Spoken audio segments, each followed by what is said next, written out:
happy weekend buat teman-teman yang mulai pusing setelah HK saham-saham bank digital di harga pucuk. Gimana? Masih hold? Semoga teman-teman sudah mempersiapkan kalau masih hold dan tidak bingung ya harus ngapain dengan tanda kutip bank-bank digital. Oke, di weekend kali ini kita akan bahas saham-saham yang diakumulasi ya selama seminggu ini. Apa aja list-listnya dan proyeksi IHSG-nya akan kemana ya. Proyeksi IHSG-nya akan kemana akan juga saya share ya nanti di akhir. Sebelumnya kita bahas dulu saham-saham apa yang menarik. Buat teman-teman juga bisa ya join ke channel belajar investasi saham for free. Buat join silahkan join aja. Kalau market berlangsung saya share juga di sini saham-saham apa yang menarik dan juga ada trading plan-nya ya, buy di berapa, target di berapa, dan you name it. Oke, kita mulai. Yang pertama itu sahamnya ada Temas. Yang pertama ada Temas, di mana oke, ini kondisinya sahamnya dan ini list akumulasinya. Kondisinya Temas ini berada di area yang oke ya. Ini ada support dari Temas. Oh, ini ada di resisten, sorry. Ini ada di resisten kondisinya. Dan ini ada sedikit pattern lah kalau teman-teman perhatikan. Dimana yang atas resistennya ini bisa juga seperti inilah. Nah, ini bisa jadi area supportnya ya. Dimana titik low kemarin, low di sini, ini bisa jadi area supportnya. Nah, ini dihapus saja. Di 17.50 itu bisa jadi area supportnya untuk melakukan pembelian ya untuk Temas. Nanti dia akan jebol dari resist dan target di 2010 garis warna merah. Lalu selanjutnya ya makin naik lagi. Cuman kalau kondisi sekarang kondisinya masih belum oke.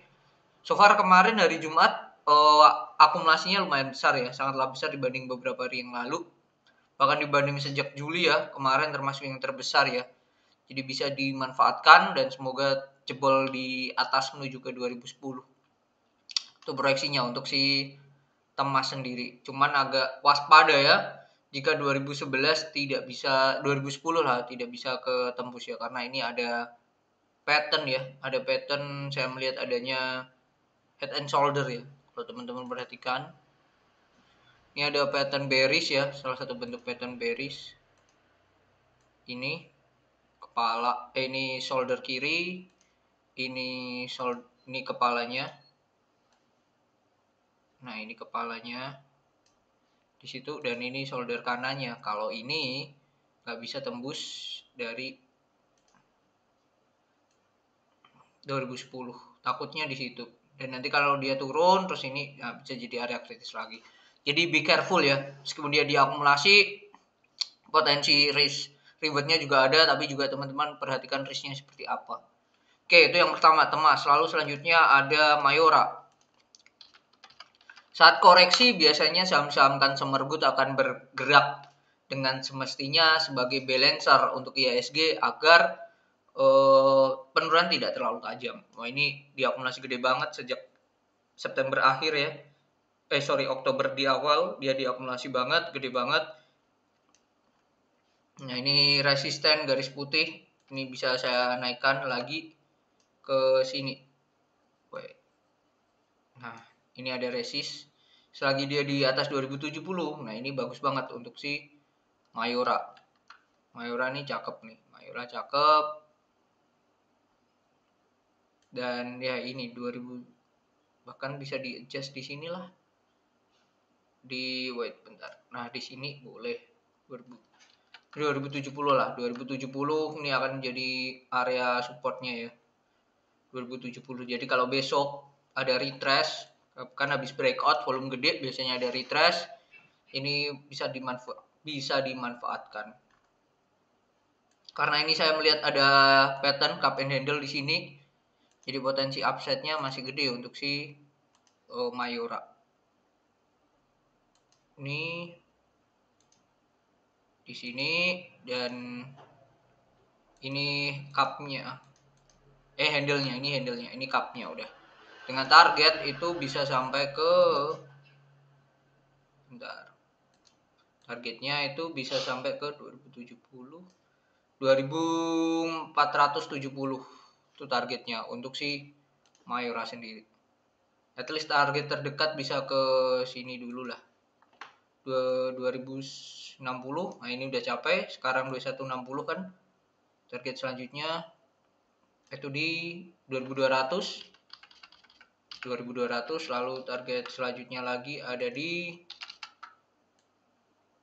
oke, di sini 2330 ya, 2330 tuh bisa jadi target selanjutnya, dan baru ke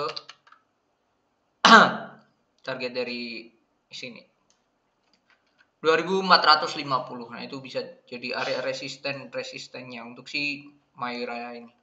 So far menarik, sangatlah menarik Mayora ya, dengan cara geraknya juga oke ya, perusahaan juga oke, jadi menarik dengan kondisi sekarang nih.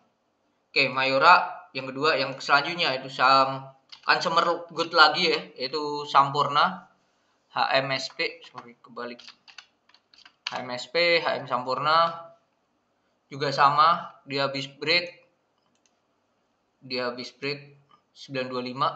Ini sudah sempat saya calling kalau nggak salah, HMSP ada di sini nggak? Nah ini selagi di atas 900 potensi ke 940 nih di tanggal 28 September.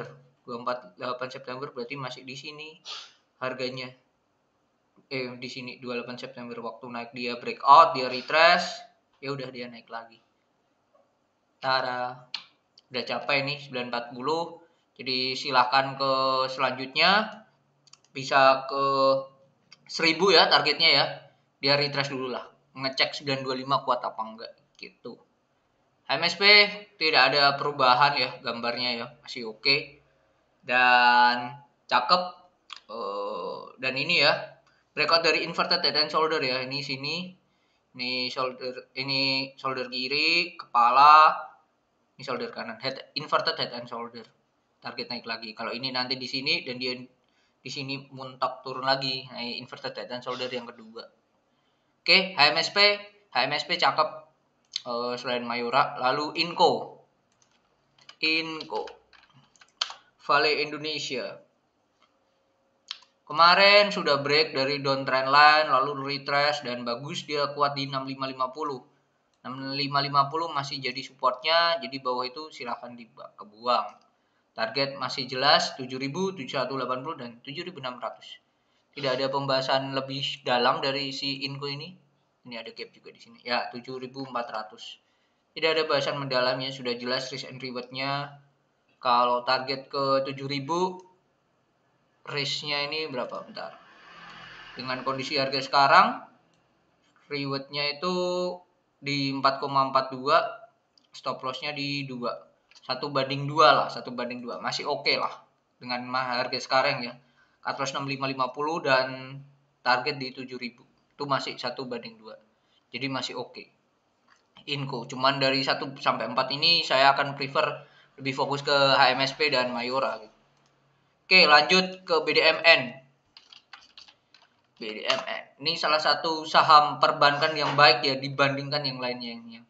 Nah, ini ada cup and handle, target jelas, dan ini juga kalau nggak salah sudah sempat di-share juga ya.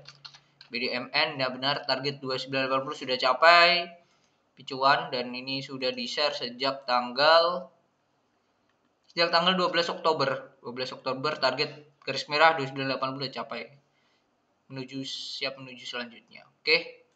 Oke, mungkin itu untuk pembahasan dari si 5 saham yang diakumulasi Temas, Mayora, HMSP, Inco, dan BDMN. The last IHSG-nya akan kemana untuk minggu ini ya. Untuk minggu ini garis warna kuning sudah tertembus. Jadi wait. Ya, garis kuning udah tertembus, harusnya menuju gap, harusnya. Cuman dengan kondisi sekarang 1 2 3 4 5 6 6 kali merah terus, ini akan membuat retail semakin panik. Ada 2 skenario ya. Skenario pertama yaitu harga akan dinaikkan dulu, selanjutnya akan dibikin setelah naik dibikin sideways, baru akan turun menuju nutup gap. Skenario pertama. Skenario kedua adalah harga langsung diturunkan. Diturunkan untuk menutup gap. Itu bisa aja. Nutup gap, habis itu dia stay di gap, naik dulu bentuk shadow lah ya, buat shadow aja untuk nutup gap, habis itu sideways. Nah itu setelah itu, nah saya tidak tahu mau akan kemana ya, tergantung ada inflow apa enggak gitu. Itu kedua skenario menurut saya akan kemana ya.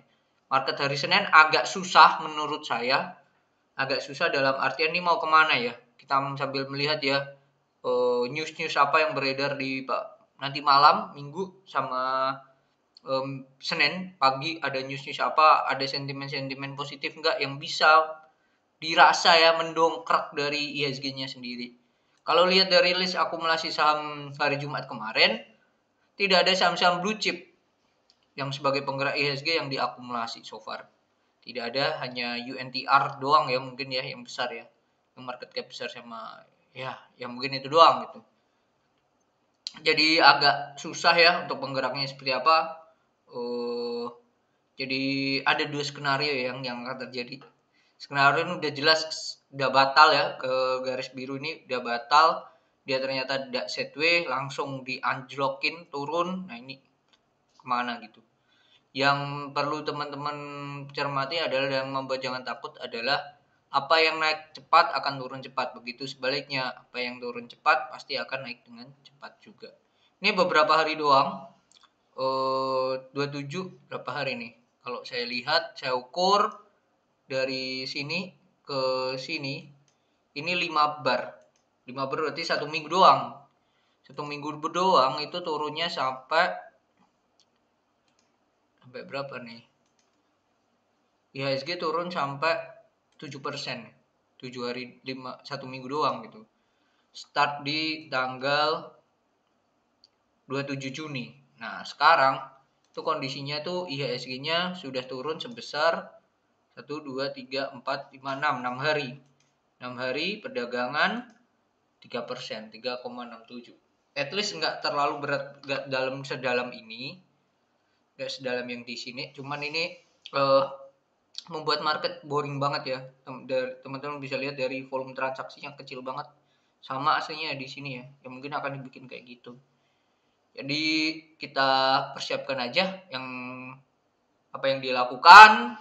Kalau saya pribadi adalah menjual portofolio saya, terutama yang di swing trader, portofolio swing saya jual. Masih ada ya satu saham buat invest, dan itu saya lakukan nabung rutin terus dengan saham itu.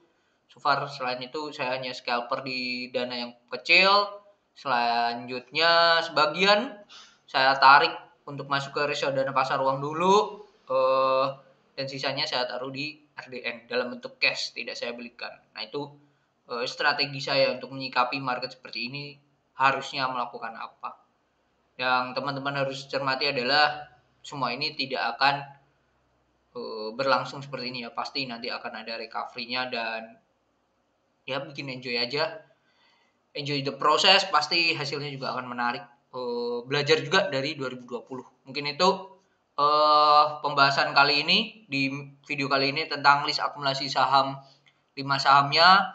Ada Temas, Mayura, HMSP, Inco, BDMM. Semoga bermanfaat dan jangan panik.